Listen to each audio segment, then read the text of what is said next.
In 1833, the Missouri legislature approved the construction of a state prison in Jefferson City.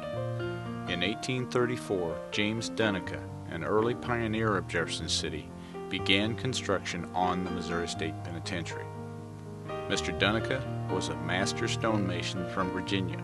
He also was the contractor who built the first state capitol.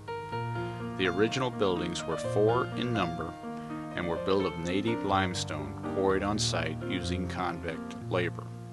None of the original buildings remain today, as the last was torn down following the destructive prison riot and fire on September 22, 1954. The prison received its first inmates on March 8, 1836, the same month that the Alamo fell in Texas. The Missouri State Penitentiary, currently called the Jefferson City Correctional Center today, is the oldest continuously operating state penitentiary west of the Mississippi River and one of the 5 oldest in the country. Located 7 blocks east of the state capitol building, the institution sits on 142 acres of state land bordering the Missouri River. On the east of the property lies nearly 80 acres of woods and rolling hills. It borders Jefferson City Ellis Porter Park. The bluffs offer an outstanding view of the Missouri River and the land that lies across it. The penitentiary originally consisted of a few small buildings on a 1/4 acre of land enclosed by a wooden stockade. But by the time the first prisoner was received, the area had grown to 4 acres. By 1900, there were over 2,000 prisoners housed within the 15 acres inside the walls. The prison has housed as many as 4,500 inmates inside the approximately 40 acres that are surrounded by huge limestone walls and 15 guard towers. Around the turn of the 20th century, the prison was declared the greatest in the United States. In the middle of the century, it was referred to as the bloodiest 47 acres in America, due to the many acts of violence. The prison borders Capitol Avenue on its south and Lafayette Street on its west. Chestnut Street runs along the east wall of the prison down to the railroad tracks and Missouri River. The prison has housed many famous prisoners, including 1930s gangster Pretty Boy Floyd, Charles Sonny Liston, the former heavyweight boxing champion of the world who learned to box in the prison, and James Earl Ray, the killer of Reverend Martin Luther King, who had escaped from the Missouri State Penitentiary less than a year prior to that murder.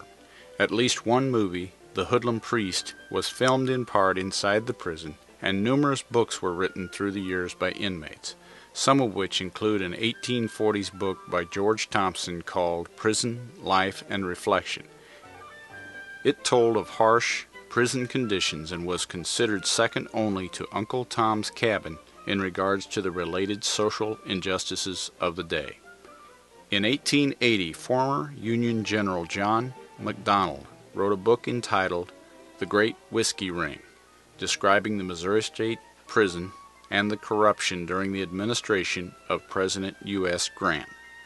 In 1890, John Reynolds wrote a book about the Missouri and Kansas state prisons entitled The Twin Hells.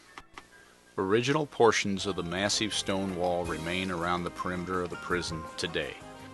The native limestone wall is constructed of huge blocks of native limestone quarried by inmates on site.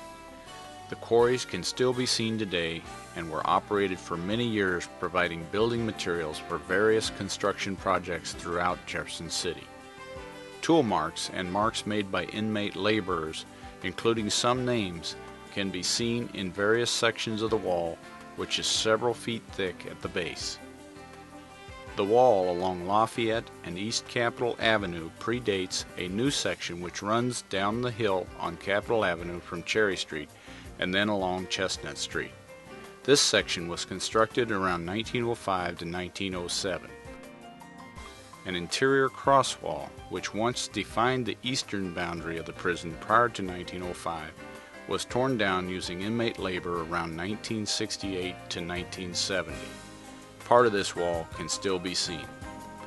Round, stone, turret-style guard towers once ringed the wall.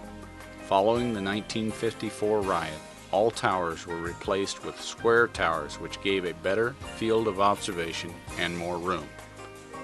Visitors can clearly observe the round stone bases where the towers once stood. General James L. Miner, like many other early settlers of the city of Jefferson, was a native of Virginia. After arriving in Jefferson City, Miner began to carve his place in Missouri history. Miner, a wealthy landowner, built a large Virginia-style house on the bluff overlooking the Missouri River east of the state prison. In 1946, the Miner house was around 120 years old. A part of the foundation can still be seen along the porch of the old women's prison building, which was built in the 1930s. From his high location, General Miner could view both the Missouri River, which was the highway to the west, and the vast land he owned across the river in Callaway County.